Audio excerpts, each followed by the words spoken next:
The big folk night 2025 celebrating the soul of Telangana. August 23 సాయంత్రం 6 గంటల నుండి ఎల్బీ స్టేడియంలో. టికెట్స్ బుకింగ్ కోసం ఎంట్రీవాలా యాప్ను డౌన్లోడ్ చేసుకోండి. చలో నమస్తే పాటమ్మ రాంబాబు అన్న, నువ్వు పాట పాడితే నిజంగా తెలంగాణ జనం గుండెలల్లా ఒక ప్రేమ ఉప్పొంగుతుందన్న నిజంగా. Thank you. సో అన్న చెప్పన్న, మరి ఈ రోజు కాన్సెప్ట్ లో మనం కర్టెన్ రైజర్ కార్యక్రమంలో పాల్గొన్నారు. 60 మంది కళాకారులు నిజంగా ఒక బిగ్ టీవీ మంచి ఒక ఇనిషియేటివ్ తీసుకొని ఒక లైవ్ కాన్సెప్ట్ ని 23 తారీఖున మనకి ప్రచారం చేస్తోంది. ఈ కాన్సెప్ట్ లో మీరు కూడా భాగమై ఉన్నారు. మీకు ఎట్లా అనిపిస్తుంది? అసలు చాలా హ్యాపీగా ఉందిరా, చాలా సంతోషంగా ఉంది. యాక్చువల్ గా జానపదం మా ప్రాణపదం ఎక్కడి నుంచే ఈ పాటలను వచ్చినాయి. అట్లాంటి ఒక జానపద వేదిక తెలంగాణలో ఇప్పుడు జరిగినట్టుగా ఒక 60 మంది కళాకారులు ఒకే వేదిక మీద తీసుకురావడం చాలా హ్యాపీగా ఉంది. అండ్ నేను దాంట్లో పార్టిసిపేట్ చేయడం ఇంకా చాలా హ్యాపీగా ఉంది. సో 23వ తారీఖు దుమ్ములు అయిపోయింది అంతే అంటారు. సో మీకు పాటమ్మ రాంబాబు అనే టైటిల్, మీరు ఒక పాటమ్మ అని చెప్పి ఒక మంచి జబర్దస్త్ పాట పాడిరు. యూట్యూబ్ లో మిలియన్ల వ్యూలు హిట్ కొట్టింది అది. ఆ పాట ఒక్కసారి మా వాళ్ళ కోసం పాడురి. పాటమ్మ తోటే ప్రాణం నాకు చదువులమ్మరా, పేదోళ్ళింట్ల బుట్టిన పేగు బంధం నేనురా, అమ్మా నాన్న రెక్కలాడితేనే బుక్కెడు బూవరా, వాళ్ళ రెక్కల కష్టపు మట సుక్కల దారను నేనురా. ఈ పాటతోటి నేను ప్రపంచంలోకి వచ్చిన. ఈ పాట పాడుతున్నప్పటికీ నాకు జనపదాలు అంటే కూడా చాలా ఇష్టం ఉండే. బట్ సామాజికంగా చాలా ఎక్కువ సాంగ్స్ రాసినాం. నాకు అప్పుడప్పుడు వాడుకునేది ఏంటంటే, 12 గుంజాల పందిరి కింద అల్లలో అల్లానే రాడి, నేరడో అల్లానే రాడి, రాముడు సీతమ్మ పెళ్ళాడి రాంగా. ఇట్లాంటి పాటలు వింటుంటే మొత్తం బాడీలో రిథమిక్ అంటే ఒక అట్లా బీట్ అనేది వచ్చేస్తూ ఉంటుంది. అన్న మీరు మంచి మంచి పాటలు రాస్తారు కదన్న. అంటే ఇప్పుడు పాటమ్మ రాంబాబు కావచ్చు, పాటమ్మ ఇది కావచ్చు, ఈ సాంగ్ చాలా మంచి సాంగ్. ఇది ఒక మిలియన్ల వ్యూస్ హిట్ అయింది సాంగ్. అంటే మీరు పాట రాసేటప్పుడు అంటే మీరు ఒక కాన్సెప్ట్ అనుకుంటారా మైండ్లో, ఇట్లాంటి కాన్సెప్ట్ నేను రాయాలి అని చెప్పి? బేస్డ్ ఆన్ సిచ్యువేషన్స్, కొన్ని డ్రీమ్ సాంగ్స్, ఫర్ ఎగ్జాంపుల్ బహుజన జెండా సాంగ్ కూడా ఉంటుంది. సో అట్లాంటి కొన్ని సాంగ్స్ కానీ నాకు ఒకప్పుడు అవకాశాలు ఎవరు ఇయ్యలే.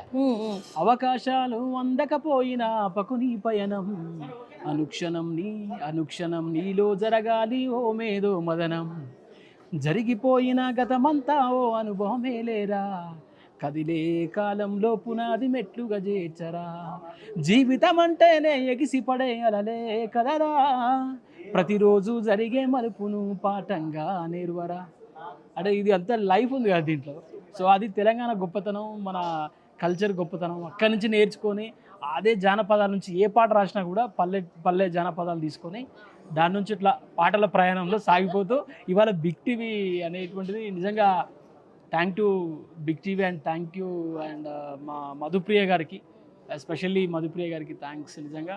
ఎందుకంటే అందరూ ఒక వేదిక మీద తీసుకొచ్చి ఒక గొప్ప పండగలాగా ఈ ప్రోగ్రామ్ చేస్తూ ఉంది. 23rd ఎల్బీ స్టేడియంలో 100% మా కంఠాలు ఖచ్చితంగా ఆ రోజు అత్యంత అద్భుతంగా వాడడానికి అందరం కృషి చేస్తాం. ఓకే అన్న అసలు నువ్వు ఏం చదువుకున్నావు? అసలు నీకు పాటలు పాడాలి, ఈ కలం రాయాలి అనే ఆలోచన ఎట్లా పుట్టింది?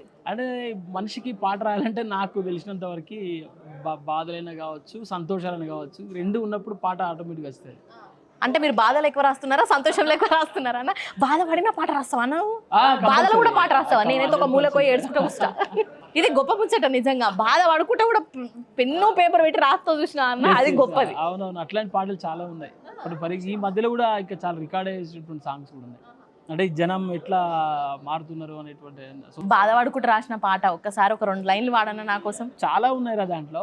నేను మా అమ్మ ముందు కూర్చొని రాసినటువంటి పాట కూడా, ఆగమైపోవద్దు రాంబాబు నీకు ఆయుధం కావాలి ఈ చదువు, అమ్మ నాన్నకొక్క కొడుకు గుంట జాగలేని ఒక్క బిడ్డవు, నిరుపేద గుండెల్లో ఒదిగి ఎదుగుతున్నా ఒక్కగానొక్క కొడుకును. ఇట్లా అల్లుకుంటూ పోయేటువంటి పాటలు. తర్వాత ఈ సమాజం చూసి ఈ మధ్యలో ఒక పాట రాసింది నేను, అది ఈ మధ్యలో రికార్డ్ అవుతుంది. అది చాలా బాగుంటుంది. మనుషుల ప్రవర్తన మీద ఒక సాంగ్ రాస్తాను. మనుషుల ప్రవర్తన మీద. అమ్మో, ఈ కాన్సెప్ట్ చాలా మంచిగా ఉన్నట్టున్నది. అవునవును.